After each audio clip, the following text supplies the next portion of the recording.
Amis de la Formule 1, une analyse de données tout juste publiée vient de révéler une vérité qui bouleverse complètement notre façon de lire cette saison de Ferrari.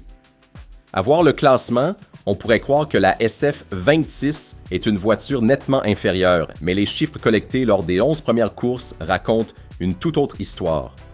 Dans les virages, la Rossa colle littéralement à Mercedes, et dans une catégorie précise, il y a même un pilote Ferrari devant tous les autres. Je vous révèle de qui il s'agit dans un instant.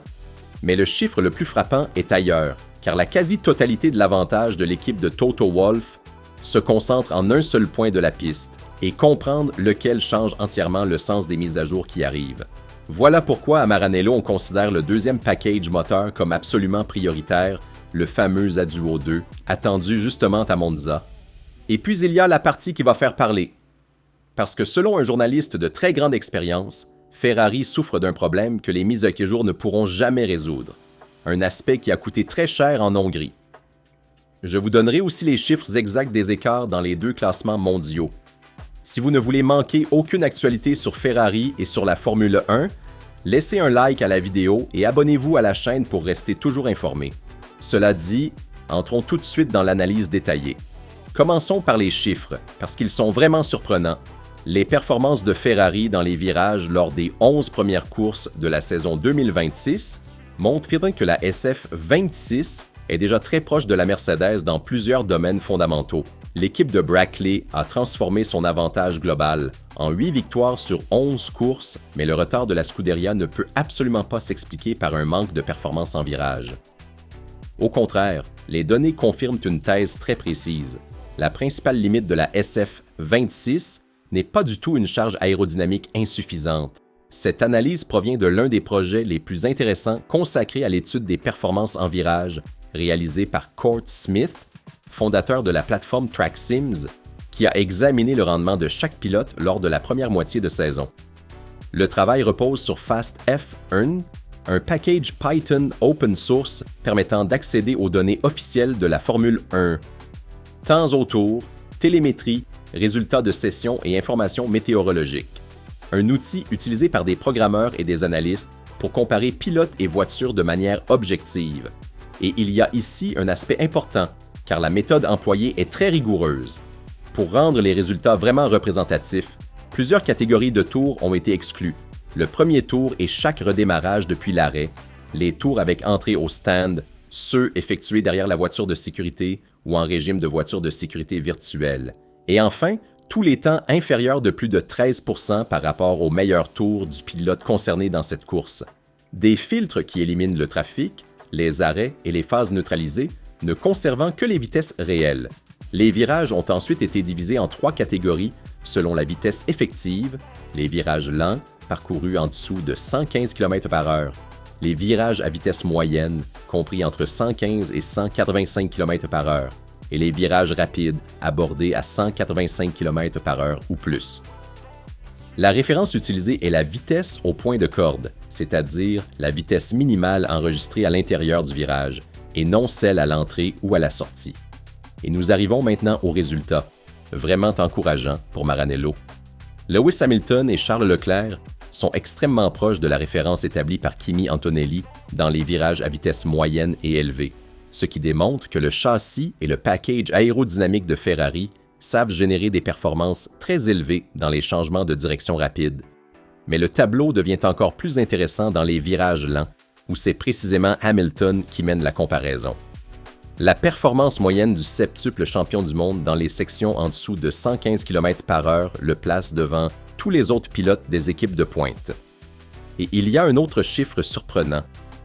Dans les virages abordés au-delà de 185 km/h, Mercedes et Ferrari disposent d'un avantage assez net sur McLaren et Red Bull.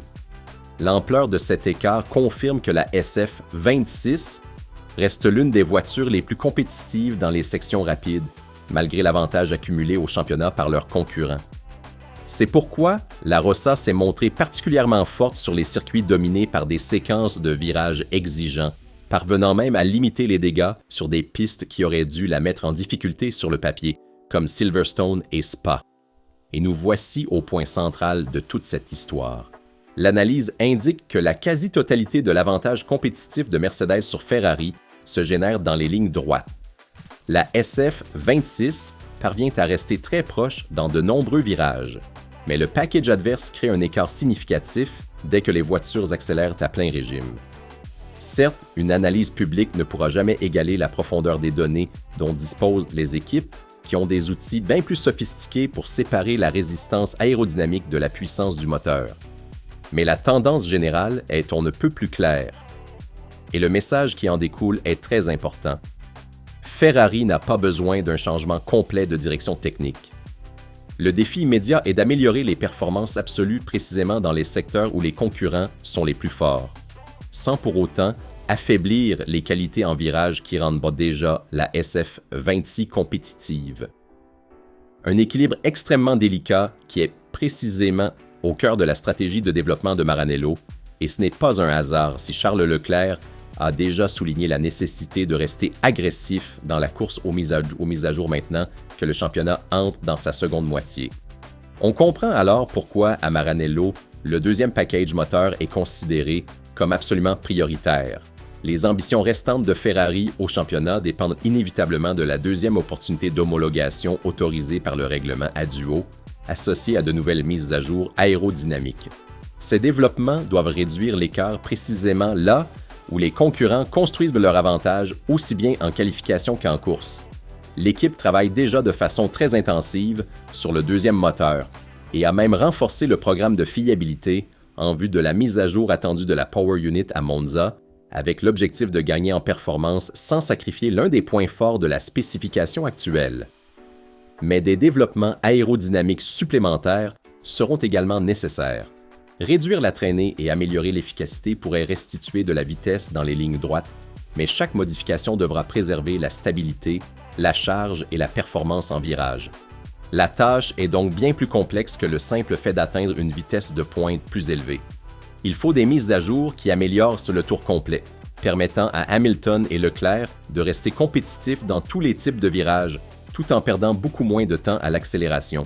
Et nous arrivons maintenant à la partie la plus inconfortable, celle qui va faire beaucoup parler, car ce ne sera pas seulement le niveau de la SF26 qui dictera les hiérarchies d'ici la fin de l'année. Comme l'a souligné David Croft dans un récent épisode de The F1 Show, la vraie pas question est ailleurs. Ce n'est pas une question d'avoir ou non la bonne voiture. Le vrai enjeu est de savoir s'ils ont vraiment la capacité de tout assembler correctement. Si un pilote en qualification doit réussir 3 secteurs parfaits, Ferrari est-elle capable d'enchaîner 3 arrêts au stand parfait au cours d'une course et d'avoir une stratégie qui donne aux 2 pilotes la possibilité de gagner un peu plus régulièrement qu'ils ne le font maintenant? Une question difficile, mais légitime, parce que le détail qui a fait la différence en négatif à Budapest a été précisément l'exécution de l'ensemble du week-end. Des pénalités subies par Hamilton jusqu'à une stratégie non optimale en fin de course, Ferrari arrivait au Hungaroring avec les faveurs du pronostic et la voiture a montré un potentiel considérable, mais au final, elle n'a même pas réussi à placer ses 2 pilotes sur le podium. Et ce n'est pas un cas isolé. Déjà à Monaco, la SF26 était considérée comme potentiellement la voiture à battre, et là aussi une série de circonstances a empêché la Scuderia d'en tirer profit. Venons-en maintenant aux chiffres qui pèsent vraiment.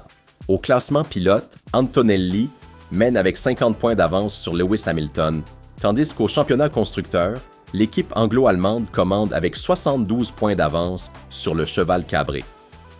Des écarts importants, certes, mais il y a un détail qui maintient tout en suspens. L'équipe de Brackley a elle aussi laissé des points en route à cause de problèmes de fiabilité. Et ce sont exactement ces occasions que Ferrari doit saisir sans rien rater. Si elle veut garder vivant l'espoir de se battre pour le titre jusqu'au bout. Le tableau final est fascinant.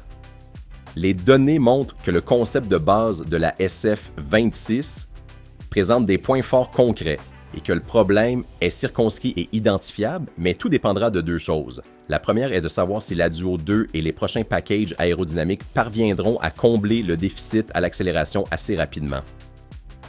La seconde, peut-être encore plus décisive, est de savoir si Ferrari saura enfin assembler des week-ends parfaits, sans rien offrir à ses concurrents. La partie est loin d'être terminée,